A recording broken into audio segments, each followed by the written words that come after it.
Hello, you are watching our weekly program here on TVR World Highlights, as we bring you on a weekly basis a recap of news that made headlines from around the globe.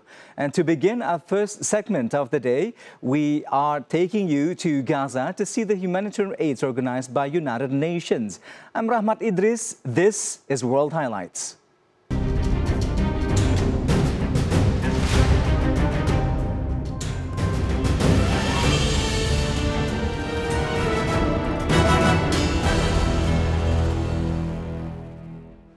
In our first segment, the United Nations has called for the immediate restoration of humanitarian aid deliveries to Gaza after Israel halted the entry of relief supplies.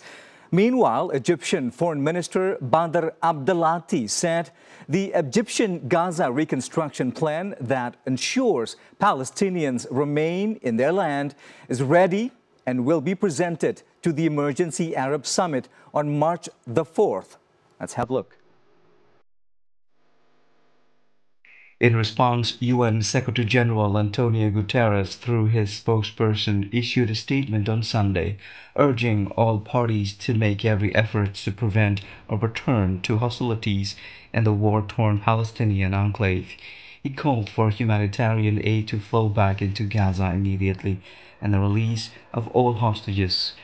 Meanwhile, UN Under-Secretary-General for Humanitarian Affairs and Emergency Relief Coordinator Tom Fletcher said in a social media post that UN relief personnel and supplies must be granted access to Gaza to deliver vital life-saving aid.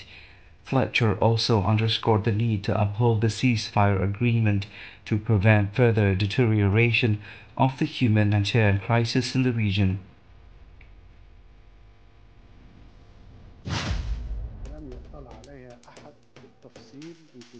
Meanwhile, the Egyptian counter-reconstruction plan, according to Abdelati, will not be purely Egyptian or Arab, but will gain international support and funding to ensure its successful implementation.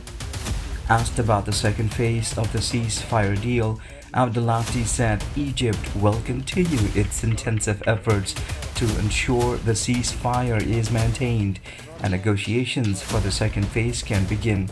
He stressed the importance of safely executing the ceasefire agreement signed in January, emphasizing its commitment to ensuring its proper implementation. Abdelati said that following the Emergency Arab Summit, there will be an urgent ministerial meeting in Saudi Arabia for the Organization of Islamic Cooperation, where foreign ministers will push for the summit outcomes to be presented globally. From Washington, U.S. President Donald Trump said on Thursday, February 27th, that his government had good talks on Gaza and that he thought it was coming up with solutions to problems in the Middle East. Trump made the comments at a joint White House press conference with British Prime Minister Keir Starmer when he was asked whether Phase 2 of the ceasefire in Gaza would come to fruition.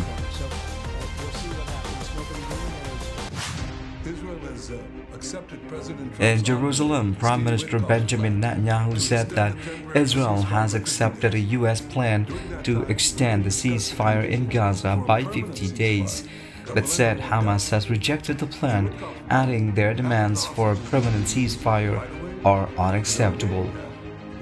Netanyahu added that Israel's decision to suspend aid entering the Gaza Strip was due to Hamas stealing the supplies. The truce by U.S. President Donald Trump's envoy, Steve Witkoff, is for the Ramadan and Passover periods, and if agreed, would halt fighting until the end of the Ramadan fasting period around March 31st and the Jewish Passover holiday around April 20th. Hamas said it was committed to the originally agreed ceasefire that had been scheduled to move into a second phase, with negotiations aimed at a permanent end to the war, and it has rejected the idea of a temporary extension to the 42-day truce.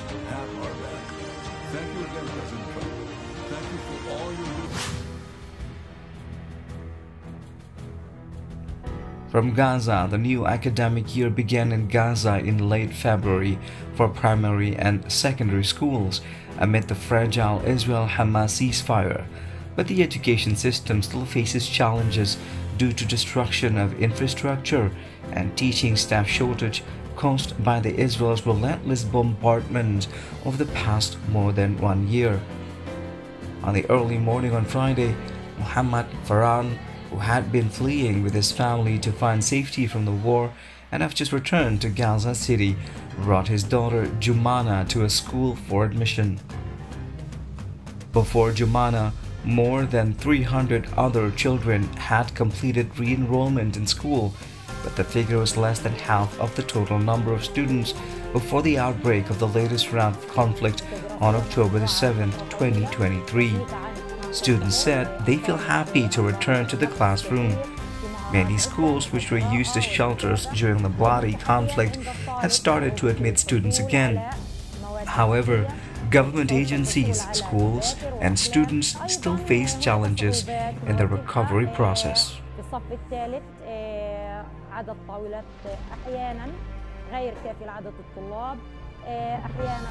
Next up, we'll bring you the update on conversations of peace over in Ukraine. We'll be right back. Stay with us right here on World Highlights.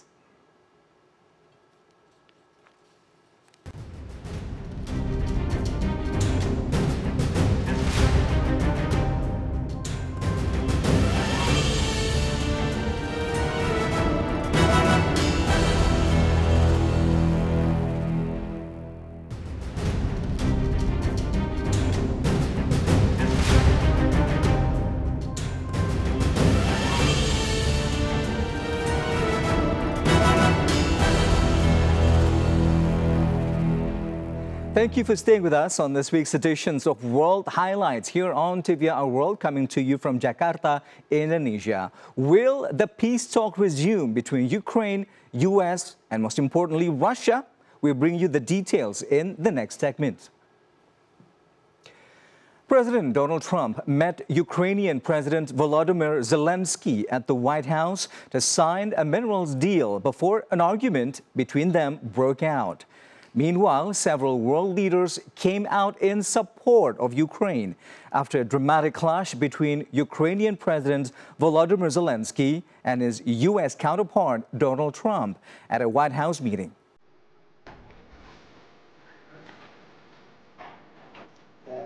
The meeting between Trump and Zelensky ended in disaster after the two leaders traded verbal blows before the world's media over the war with Russia. President Donald Trump sees the minerals deal as America's way of earning back some of the money it has given to Ukraine in the form of financial aid and weaponry to help fight Russia, which invaded 3 years ago.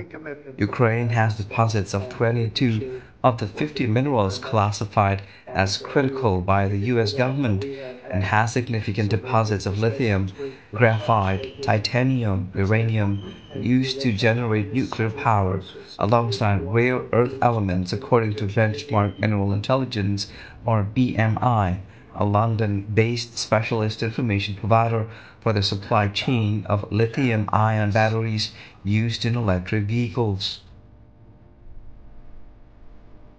I didn't align myself with both of them. Meanwhile, Ukrainian President Volodymyr Zelensky expressed gratitude to the American people after his clash with U.S. President Donald Trump and Vice President J.D. Vance earlier.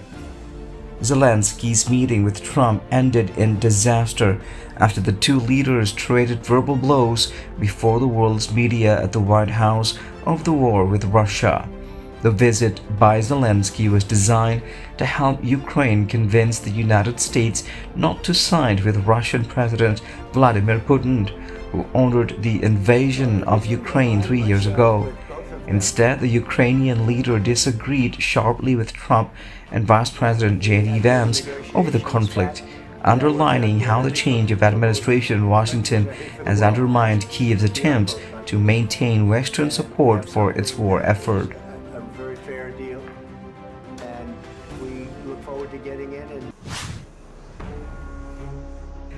Still from Washington, Ukrainian President Volodymyr Zelensky left the White House without signing a deal to give the United States access to Ukraine's rare earth minerals.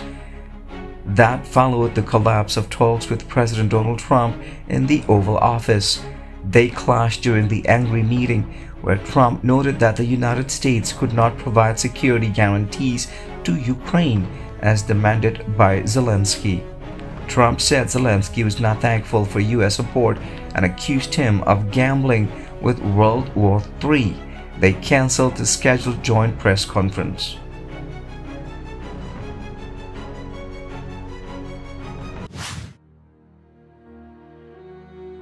French President Emmanuel Macron said in a post on social media website X that they were right to help Ukraine and sanction Russia 3 years ago and to keep doing so.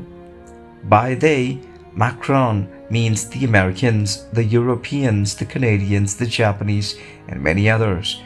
In their own posts on the platform, leaders from countries such as Canada, Latvia, and Denmark said they stood with Ukraine. Zelensky had seen the meeting in the Oval Office as an opportunity to convince the United States not to side with Russian President Vladimir Putin, who ordered the invasion of Ukraine 3 years ago. Instead, Trump and U.S. Vice President J.D. Vance laid into Zelensky, saying he showed disrespect, driving relations with Kyiv's most important wartime ally to a new low.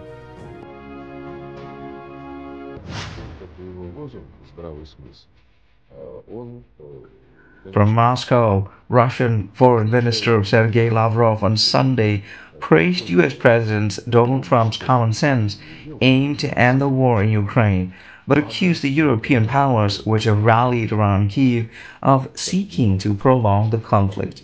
Lavrov said the United States still wanted to be the world's most powerful country, and that Washington and Moscow would never see eye to eye on everything, that they had agreed to be pragmatic when interests coincided. Lavrov also dismissed European ideas for sending in a contingent of European peacekeepers and said Russia had not trust in Ukraine after the collapse of the Minsk agreements, which were designed to end a separatist war by Russian speakers in eastern Ukraine. Europeans, Lavrov said, could not explain what rights Russian speakers would have under the European peacekeeper plans, adding that Russia did not like the idea of Europeans propping up Zelensky.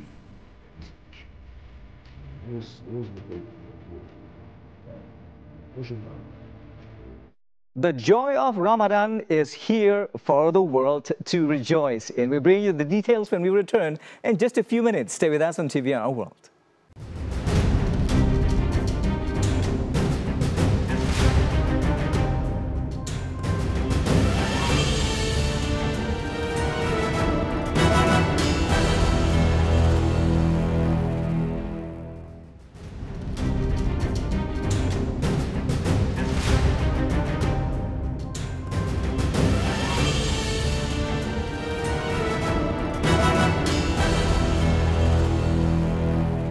And you are still watching World Highlights here on TVR Our World from Jakarta, Indonesia. Muslims around the globe this week have started to observe the fasting month, the holy month of Ramadan. We'll bring you a series report in the next segment.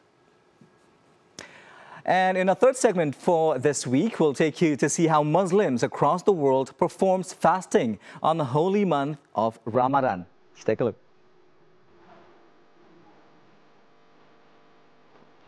The holy month of Ramadan will begin on Saturday, March 1st for Indonesia's Muslims, which make up about 87% of its over 280 million population. Muslims worldwide observe Ramadan, during which many abstain from eating and drinking during daylight hours.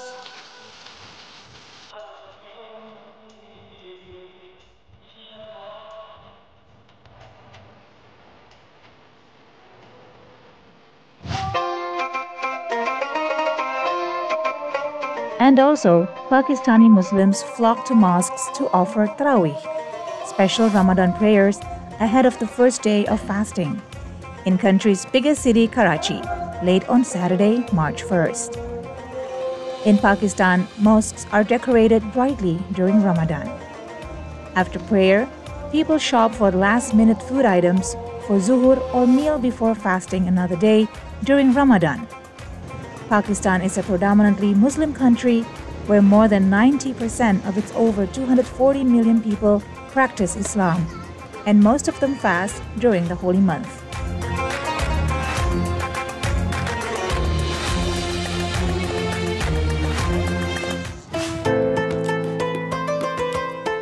Meanwhile, markets in Jerusalem and the West Bank witnessed less buyers ahead of the Muslim holy month of Ramadan amid rising tensions in the region.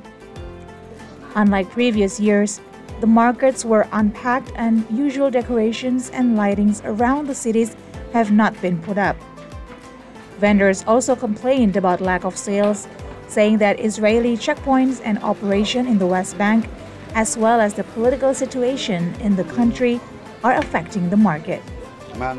In Jerusalem, the Waqf and Al-Aqsa Mosque Affairs Department has installed covers in Al-Aqsa Mosque courtyards to protect worshippers from the rain and winter weather.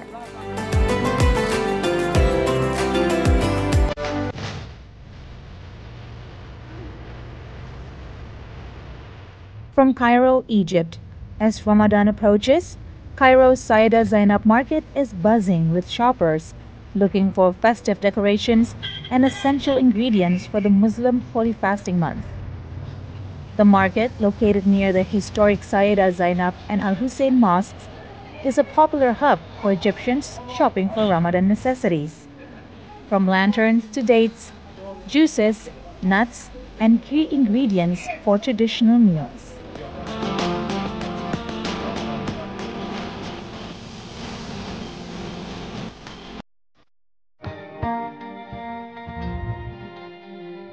In Kalubia, many Syrians residing in Egypt gather at Al Nofra Park in Egypt's Obor city in Kalubia, northeastern Cairo, to celebrate a Syrian tradition called Tagriza, a custom long practiced by the people of Damascus. Families and neighbors come together in open air before the start of Ramadan to share a meal and enjoy each other's company before they devote themselves to worship during the fasting month. This tradition was carried to Egypt by Damascenes who were forced to leave Syria at the start of the war. Over time, it has become a cherished ritual for them in their new home. Takriza is typically held in public places like Al Rabwa back in Damascus and features a communal feast with a variety of dishes. Yusri al-Jilani, a Damascene living in Egypt, says they continue to uphold this tradition with fellow Syrians, even while abroad, hoping one day to celebrate it in Syria, where it carries a deeper meaning. This year of freedom and the rule of law. Beyond being a Damascene heritage, Takriza holds significance for fostering social connections and reviving diverse culinary traditions.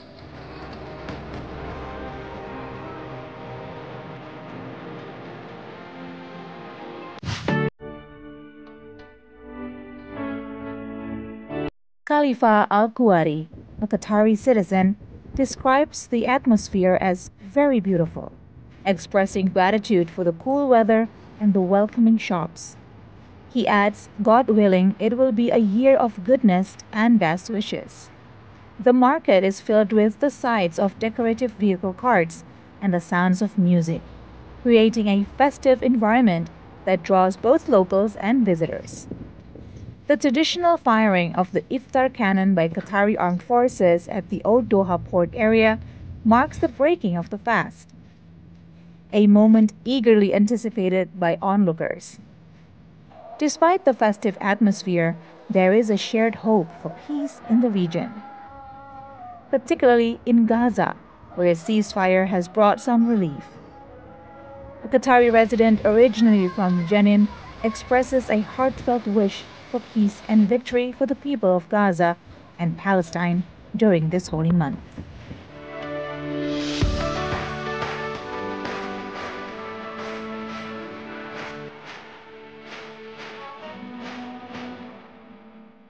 And last week also took notes of the biggest night for movies, the 97th Academy Awards or the Oscars. We bring you all the winners and the losers in the next segment. Stay with us.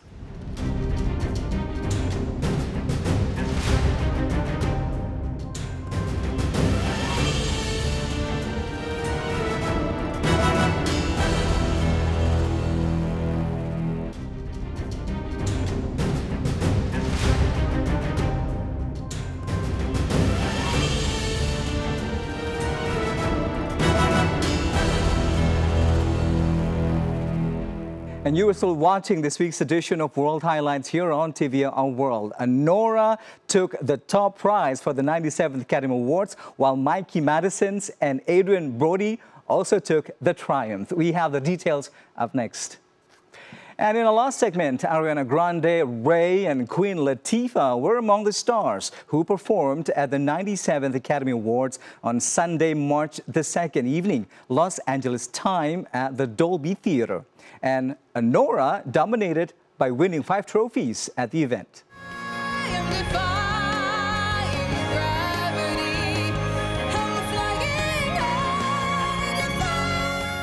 Wicked actors Cynthia Erivo and Ariana Grande opened the show with a medley of songs from The Wizard of Oz, The Wiz, and Wicked. They closed their performance with a rendition of Defying Gravity, which received a standing ovation from the audience.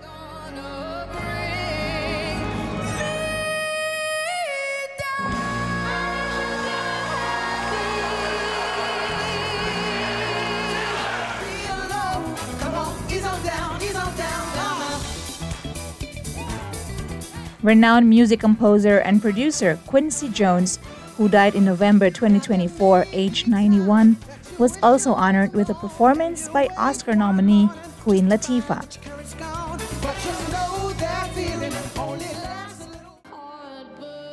Meanwhile, Anora dominated by winning 5 trophies at the event.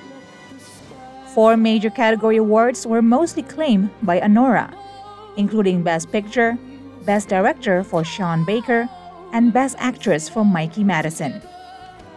Here is the complete list of the 97th Academy Award winners.